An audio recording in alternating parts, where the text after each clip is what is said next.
नमस्कार विद्यार्थी मित्र हो. नवनाथ खेत्री या यूट्यूब चॅनलवरती तुमचं सर्वांचं स्वागत आहे.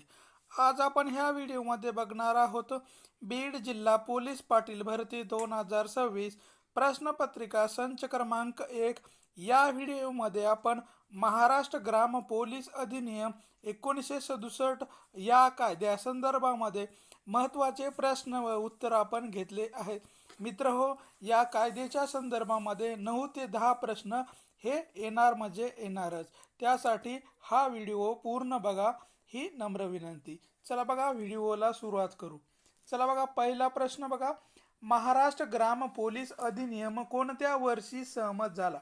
तर महाराष्ट्र ग्राम पोलीस अधिनियम कोणत्या वर्षी सहमत झाला आहे? तर याचं योग्य उत्तर आहे 1967 मध्ये महाराष्ट्र ग्राम पोलीस अधिनियम हे सहमत करण्यात आला होता 1967 मध्ये. होय, या अधिनियमाची अंमलबजावणी कोणत्या तारखेपासून सुरू झालेली आहे? तर या अधिनियमाची अंमलबजावणी कोणत्या तारखेपासून सुरू झालेली आहे? तर 7 जून 1958. 7 जून 1958 पासून महाराष्ट्र ग्राम पोलीस अधिनियम आपला या तारखेपासून सुरू झालेला आहे. 67ला हा सहमत केला, पण 7 जून 1958 पासून हा कायदा प्रत्यक्ष अंमलात आणलेला होता. पोलीस पाटलाची नियुक्ती करण्याचे अधिकार कोणाला आहे? तर पोलीस पाटील यांची नियुक्ती करण्याचे अधिकार कोणाला आहेत? तर उपविभागीय उपविभागीय अधिकारी किंवा त्यालाच प्रांत अधिकारी किंवा जिल्हा अधिकारी असं म्हटल्या जाते. पोलीस पाटलाची नियुक्ती करण्याचे अधिकार कोणाला देण्यात आलेले आहेत? उपजिल्हा अधिकारी किंवा त्यालाच प्रांत अधिकारी किंवा जिल्हा अधिकारी यांना पोलीस पाटलाची नियुक्ती करण्याचे अधिकार देण्यात आलेले आहे. पोलीस पाटलाची नेमणूक कोणत्या कलमान्वये केली जाते? तर पोलीस पाटील यांची नेमणूक कोणत्या कलमान्वये केली जाते? तर कलम 5 नुसार पोलीस पाटलाची नियुक्ती करण्यात येत असते. कलम नंबर 5 अंतर्गत पोलीस पाटलाची नियुक्ती केली जाते. पोलीस पाटील होण्यासाठी किमान वयोमर्यादा किती आहे? तर पोलीस पाटील होण्यासाठी किमान वयोमर्यादा किती आहे? तर 25 वर्ष. तर पोलीस पाटील होण्यासाठी किमान 25 वर्ष पूर्ण झालेले असणं आवश्यक आहे. तर पोलीस पाटील होण्यासाठी कमाल वयोमर्यादा म्हणजे सर्वसाधारण किती वय आहे? तर पोलीस पाटील होण्यासाठी कमाल वयोमर्यादा किती ठेवण्यात आलेली आहे? तर 25 वयापर्यंत 25 वयापर्यंत व्यक्ती हा पोलीस पाटील पदावर जाण्यासाठी हा सक्षम असलेला दिसून येतो. म्हणजेच 45 वयापर्यंतचे व्यक्ती हे पोलीस पाटील पदासाठी आपल्याला म्हणजे काय ते दिसून येतात.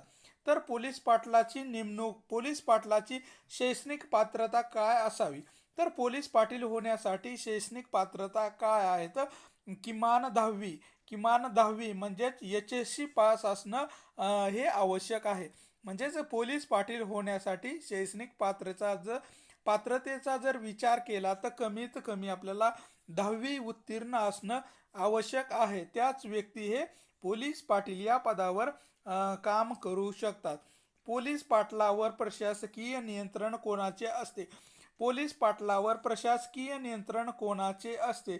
तर तहसीलदार यांचे पोलीस पाटलावर आपल्याला प्रशासकीय नियंत्रण हे पोलीस पाटील यांच्यावर तहसीलदार यांचं नियंत्रण असतं.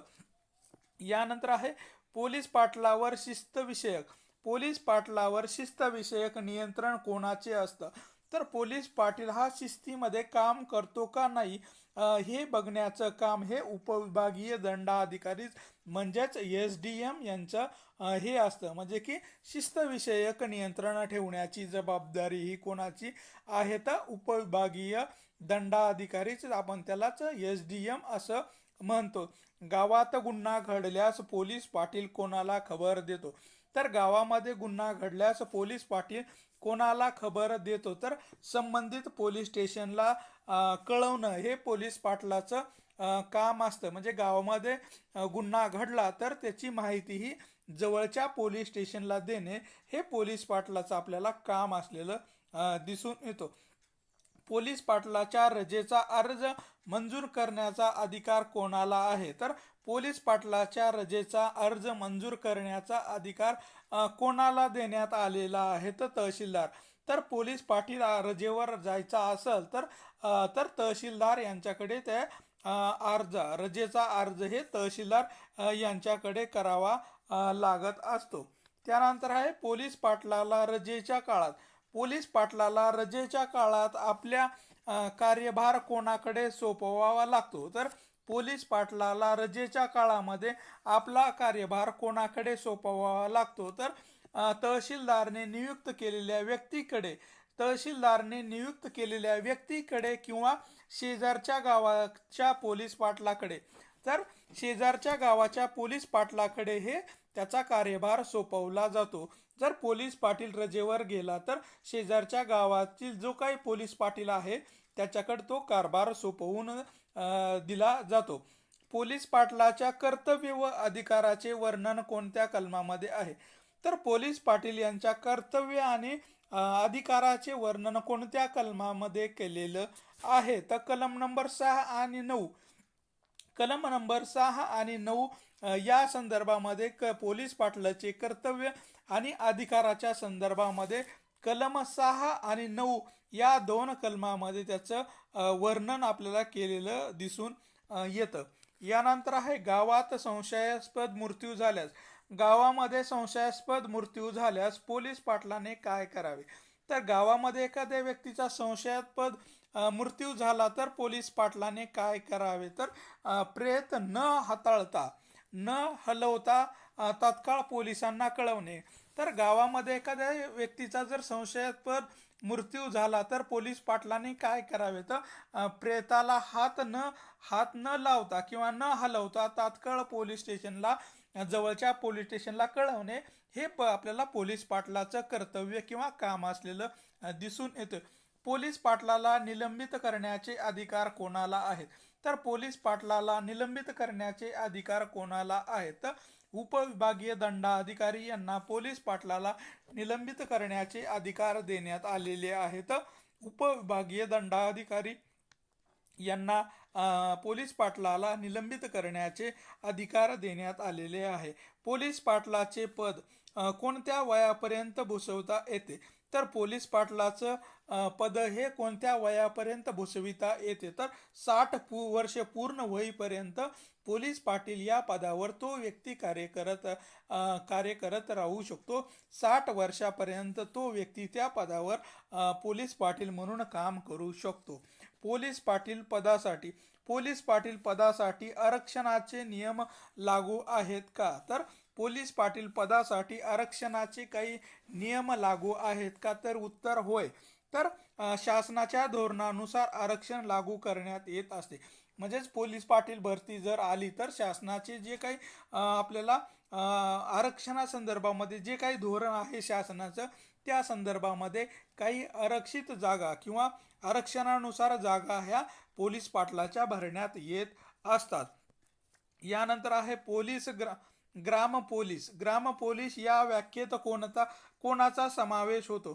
तर ग्राम पोलीस या व्याख्येमध्ये कोणाचा समावेश होतो? तर पोलीस पाटीलांच्या आणि त्यांच्या मदतीला असणारे कोतवाल आणि कर्मचारी यांचा समावेश आपल्याला ग्राम पोलीस या व्याख्येमध्ये होताना दिसून येतो. पोलीस पाटील आणि त्यांच्या मदतीला असणारे कोतवाल आणि कर्मचारी यांचा आपल्याला ग्राम पोलीस या व्याख्येमध्ये समावेश होताना दिसून येतो. पोलीस पाटील हा कोणाचा प्रतिनिधी म्हणून काम करतो? तर पोलीस पाटील हा कोणाचा प्रतिनिधी म्हणून काम बघत असतो? तर सरकार आणि गावचा दुवा. सरकार आणि गाव या दोन्ही मधला दुवा म्हणून पोलीस पाटील हे काम करत असतात. तर सरकार आणि गाव या दोघांमधील दुवा साधण्याचं काम हे पोलीस पाटील करत असत. पोलीस पाटलाला दरमहा काय मिळते? तर पोलीस पाटलांना दरमहा काय मिळते? तर त्यांना एक ठराविक मानधन दिल्या जाते. तर पोलीस पाटलाला दरमहा मानधन या तत्वावर त्याची भरती केल्या जाते. गावामध्ये सार्वजनिक शांतता. गावात सार्वजनिक शांतता राखण्याची जबाबदारी कोणाची असते? तर गावामध्ये शांतता राखण्याची जबाबदारी कोणाची असते? तर पोलीस पाटील यांची जबाबदारी आहे की गावामध्ये कशी शांतता राहीन याची जबाबदारी ही पोलीस पाटील बघत असतो. एखादा गुन्हा रोखण्यासाठी पोलीस पाटील कोणाची मदत घेऊ शकतो? तर एखादा गुन्हा रोखण्यासाठी पोलीस पाटील कोणाची मदत घेऊ शकतो? तर गावातील प्रौढ नागरिकाची मदतीच्या साह्याने पोलीस पाटील हा गावामध्ये घडणाऱ्या गुन्ह्याची आपल्याला गुन्हा रोखण्यासाठी प्रयत्न करू शकतात. पोलीस पाटील गावातील व्यक्तींचा त्यामध्ये समावेश करून तो गुन्हा होणार नाही याची काळजी घेण्याचं काम करत असतो.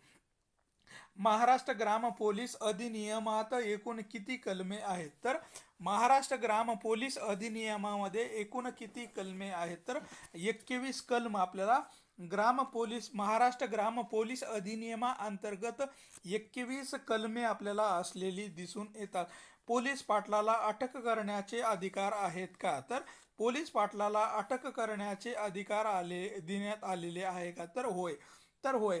गंभीर गुन्ह्यामध्ये आरोपी पळून जाण्याची भीती असल्याने तो पोलिसाच्या स्वाधीन करेपर्यंत ताब्यात घेऊ शकत असतो. म्हणजेच पोलीस पाटलाला एखाद्या वेळेस जास्त गंभीर गुन्हा असेल तर तेव्हा त्या आरोपीला पोलिसांच्या ताब्यात देईपर्यंत हे पोलीस पाटील त्या आरोपीला अटक करण्याची जिम्मेदारी ही त्या व्यक्तीवर असते.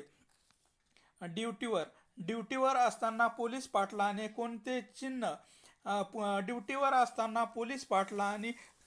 चिन्ह किंवा ओळखपत्र बाळगणे आवश्यक आहे का? तर ड्युटीवर असताना पोलीस पाटलाने कोणतं चिन्ह किंवा ओळखपत्र जवळ बाळगणं आवश्यक आहे का? तर ओळखपत्र आणि चिन्ह हे अधिकार चिन्ह हे पोलीस पाटलांनी वापरणं आवश्यक असतं. म्हणजे की त्या व्यक्तीजवळ आपलं एक ओळखपत्र असणं हे आवश्यक आहे. पोलीस पाटील पदासाठी उमेदवार त्याच गावातील रहिवासी असणं आवश्यक आहे का? तर याचं योग्य उत्तर आहे हो.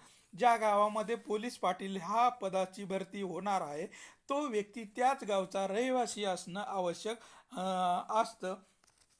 यानंतर आहे महाराष्ट्र ग्राम पोलीस अधिनियम. ग्राम पोलीस अधिनियम कोणत्या कायद्याला रद्द करून लागू करण्यात आलेला आहे? तर महाराष्ट्र ग्राम पोलीस अधिनियम कोणत्या कायद्याला रद्द करून लागू करण्यात आलेला आहे? तर मुंबई ग्राम पोलीस अधिनियम 1857 म्हणजे मुंबई ग्राम पोलीस अधिनियम 1857 हा कायदा रद्द करून महाराष्ट्र ग्राम पोलीस अधिनियम 1967 हा कायदा नवीन तयार करण्यात आलेला आहे. पोलीस पाटलाच्या अनुपस्थित त्याचे काम कोण पाहतो? तर पोलीस पाटील यांच्या अनुपस्थितीमध्ये किंवा गैरहजेरीमध्ये त्याचे काम कोण बघत असतो? तर शेजारच्या गावचा पोलीस पाटील हे आपल्याला त्या व्यक्तीचं काम बघत असतो आणि तेही तहसीलदाराच्या आदेशानुसार शेजारच्या गावातील व्यक्तीवर ते काम सोपवल्या जाते. पोलीस पाटलाने गुन्ह्याची माहिती लपवल्यास कोणती कारवाई होते? तर पोलीस पाटलाने गुन्ह्याची माहिती लपवल्यास कोणती कार्यवाही होती? तर शिस्तभंग किंवा पदावरून बडतर्फी. पदावरून बडतर्फी करण्याचे अधिकार हे आपल्याला तहसीलदार यांना देण्यात आलेले आहे. यानंतर आहे फौजदारी प्रक्रिया संहिता. प्रक्रिया संहिता म्हणजे जर CRPC अनुसार पोलीस पाटलाला अधिकार आहेत का? तर फौजदारी प्रक्रिया संहिता अनुसार म्हणजेच CRPC अनुसार पोलीस पाटलाला अधिकार आहेत का? तर होय. विवक्षित बाबतीमध्ये काही बाबतीमध्ये फौजदारी प्रक्रियेमध्ये पोलीस पाटलांना काही अधिकार देण्यात आलेले आहेत. काही महत्त्वाच्या बाबीमध्येच त्यांना अधिकार देण्यात आलेले आहे. पोलीस पाटलाने वर्षातून किती वेळा तहसील कार्यालयाला अहवाल सादर करणे अपेक्षित असते? तर पोलीस पाटलाने वर्षातून किती वेळा तहसील कार्यालयाला आपला अहवाल सादर करणे अपेक्षित असते? तर नियमित अंतराने किंवा मासिक तर नियमित अंतराने किंवा दर महिन्याला आपला अहवाल हे जवळच्या तहसील कार्यालयाला पोलीस पाटलाने देणं हे आवश्यक असतं. संशयास्पद व्यक्ती गावात आल्यास त्याची नोंद कोठे केली जाते? तर संशयास्पद व्यक्ती गावामध्ये आल्यास त्याची नोंद कोठे केली जाते? तर गावच्या नोंदवहीमध्ये किंवा पोलीस पाटील जो काही रजिस्टर असतो पोलीस पाटलाचं, त्या गावाच्या नोंदवहीमध्ये अशा संशयास्पद व्यक्तीची नोंद करणं हे आवश्यक असलेलं दिसून येतो. पोलीस पाटलाला मदत करणे. पोलीस पाटलाला मदत करणे हे ग्रामस्थांचे कर्तव्य आहे का? तर पोलीस पाटलांना मदत करणे हे ग्रामस्थांचे कर्तव्य आहे का? तर होय. तर कलम 10 नुसार पोलीस पाटलांना मदत करणं किंवा त्याच्या कामामध्ये मदत करणं किंवा सहकार्य करणं हे ग्रामस्थांचं काम असलेलं आपल्याला दिसून येतो आणि हे कलम 10 अनुसार आपल्याला सांगता येईल. पोलीस पाटलाला शिक्षा करण्याचे अधिकार कोणत्या कलमामध्ये दिलेले आहे? तर पोलीस पाटलाला शिक्षा करण्याचे अधिकार कोणत्या कलमामध्ये दिलेले आहे? तर कलम 9 मध्ये असं नमूद करण्यात आलेलं आहे की पोलीस पाटलाला शिक्षा करण्याचे अधिकार आपल्याला कलम 9 मध्ये देण्यात आलेले आहेत. पोलीस पाटलाची नियुक्ती किती वर्षासाठी केली जाते? तर पोलीस पाटलाची नियुक्ती ही किती वर्षासाठी केली जाते? तर सर्वसाधारणतः 5 ते 10 वर्षाच्या करारावर किंवा वयाच्या 60 वर्ष पूर्ण होईपर्यंत ही पोलीस पाटलाची नियुक्ती केली जाते. सुरुवातीच्या काळामध्ये 5 ते 10 वर्षासाठी त्या व्यक्तीची नियुक्ती केली जात होते, पण सध्या ही 60 वर्ष वय पूर्ण होईपर्यंत तो व्यक्ती त्या पदावर आपल्याला कार्यरत असलेला दिसून येतो. पोलीस पाटलाने राजीनामा द्यावायचा असल्यास तो कोणाकडे द्यावा? तर पोलीस पाटलाने आपल्या पदाचा राजीनामा द्यावायचा झाल्यास तो कोणाकडे द्यावा? तर उपविभागीय दंडाधिकारी किंवा त्यालाच प्रांत अधिकारी याकडे पोलीस पाटील आपल्या पदाचा राजीनामा देण्याचं काम करत असतात. उपविभागीय दंडाधिकारी किंवा आपण त्यालाच प्रांत अधिकारी असं म्हणतो. गावामध्ये बेवारस प्रेत आढळल्यास किंवा सापडल्यास विल्हेवाट लावण्याची जबाबदारी कोणाची असते? तर गावामध्ये बेवारस प्रेत आढळल्यास किंवा सापडल्यास त्याची विल्हेवाट लावण्याची जबाबदारी कोणाची असते? तर पंचनामा केल्यानंतर पोलीस पाटलाची जबाबदारी आहे की ते बेवारस प्रेत जे आहे त्याची विल्हेवाट लावणं हे पोलीस पाटलाचं काम असतं, पण ते पंचनामा झाल्यानंतर त्या प्रेताची योग्य विल्हेवाट लावणं हे पोलीस पाटलाची जिम्मेदारी आहे. गावामध्ये साथीचे रोग पसरल्यास पोलीस पाटील कोणाला कळवतो? तर गावामध्ये एखादा साथीचा रोग जर पसरला तर पोलीस पाटील त्याच्या संदर्भात माहिती कोणाला देतो? तर आरोग्य विभाग किंवा तहसीलदार यांना ती माहिती देण्याचं काम हे पोलीस पाटील करत असतो. तो आरोग्य विभागाला किंवा तहसीलदार यांना त्याच्या संदर्भामध्ये माहिती देण्याचं काम हे पोलीस पाटलाचं असतं. पोलीस पाटील हे पद कोणत्या सेवा अंतर्गत येतं? तर पोलीस पाटील हे पद कोणत्या संवर्गाअंतर्गत येतो? तर मानधन पदवी, मानधनी पद किंवा पूर्वी ह्यालाच आपलं वंश परंपरागत हे पद होतं. तर म्हणजे की संवर्गामध्ये मोडतो. तर पूर्वीच्या काळामध्ये वंश परंपरेगत हे पद चालत येत होतं, पण महाराष्ट्र ग्राम पोलीस अधिनियम लागू झाला तेव्हापासून हे मानधन तत्वावर आपल्याला हे पद भरल्या जाताना दिसून येतो. पोलीस पाटलाला प्रवास भत्ता दिला जातो का? तर पोलीस पाटलाला प्रवास भत्ता दिला जातो का? तर शासकीय नियमानुसार विवक्षित कामासाठी मिळतो. म्हणजेच प्रत्येक वेळेस पोलीस पाटलाला आपल्याला प्रवास भत्ता मिळत नाही, तर काही ठराविक कामासाठी हे पोलीस पाटलाला प्रवास भत्ता हा दिला जातो. पोलीस पाटील राजकीय पक्षाचा पदाधिकारी असू शकतो का? तर याचं योग्य उत्तर आहे नाही. तर पोलीस पाटील हा कुठल्याही पक्षाचा किंवा राजकीय पक्षाचा हा पदाधिकारी असता कामा नये. महाराष्ट्र ग्राम पोलीस नियमावलीनुसार पोलीस पाटील हा लोकसेवक आहे का? तर महाराष्ट्र ग्राम पोलीस नियमावलीनुसार पोलीस पाटील हा लोकसेवक आहे का? तर होय. तर भारतीय दंड विधान कलम 21 नुसार हा पोलीस पाटील हा लोकांचा सेवक म्हणून आपल्याला ओळखला जातो. तर भारतीय दंडविधान कलम 31 नुसार आपल्याला पोलीस पाटील हा लोकसेवक या संज्ञेमध्ये मोडताना दिसून येतो. पोलीस पाटीलाची निवडीची प्रक्रिया कोणाद्वारे राबवली जाते? तर पोलीस पाटील यांच्या निवडीची प्रक्रिया कोणाद्वारे राबवली जाते? तर जिल्हाधिकारी कार्यालयामार्फत पोलीस पाटील या पदाची आपल्याला प्रक्रिया राबवताना किंवा निवड प्रक्रिया राबवताना दिसून येते. जिल्हाधिकारी कार्यालयामार्फत ही आपल्याला सर्व प्रक्रिया राबवल्या जाते. महाराष्ट्र ग्राम पोलीस अधिनियमातील कलम 3 कशाशी संबंधित आहे? तर महाराष्ट्र ग्राम पोलीस अधिनियम 3 कशाशी संबंधित आहे? तर व्याख्या, जी काही पोलीस पाटलाची व्याख्या आहे त्याच्या संदर्भामध्ये कलम नंबर 3 ह्या संदर्भामध्ये आपल्याला व्याख्या करण्यात आलेली आहे. गावातील नैसर्गिक आपत्तीची माहिती. गावातील नैसर्गिक आपत्तीची माहिती पोलीस पाटील कोणाला देतो? तर गावातील नैसर्गिक आपत्तीची माहिती पोलीस पाटील कोणाला देतो? तर जवळच्या तहसीलदार यांना गावामध्ये घडणाऱ्या नैसर्गिक आपत्तीची माहिती देण्याचं काम हे पोलीस पाटील हे तहसीलदार यांना करत असते. पोलीस पाटलाला गणवेश असतो का? तर पोलीस पाटलाला गणवेश असतो का? तर नाही. फक्त केवळ ओळखपत्र अनिवार्य असते. पोलीस पाटलाला कुठल्याही प्रकारचा गणवेश दिल्या जात नाही. तर फक्त ओळखपत्र त्या पोलीस पाटलांना दिल्या जातं. पोलीस पाटलाच्या निवडीसाठी लेखी परीक्षा किती गुणाची असते? तर साधारणतः 80 गुणाची लेखी व 20 गुणाची मुलाखत ही आपल्या जिल्ह्यानुसार बदलू शकते. तर पण 80 गुणाची ही लेखी आणि 20 गुणाची ही मुलाखत ही पोलीस पाटील या पदासाठी ही परीक्षा घेतल्या जाते. पोलीस पाटील पदासाठी चारित्र्य पडताळणी कोण करतो? तर पोलीस पाटील पदासाठी चारित्र्य पडताळणी कोण करत असतो? तर संबंधित पोलीस स्टेशन, ज्या भागामध्ये पोलीस पाटील हे पद भरत आहे त्या भागातील पोलीस स्टेशन हे त्या व्यक्तीच्या चारित्र्याची पडताळणी करण्याचं काम करत असतात.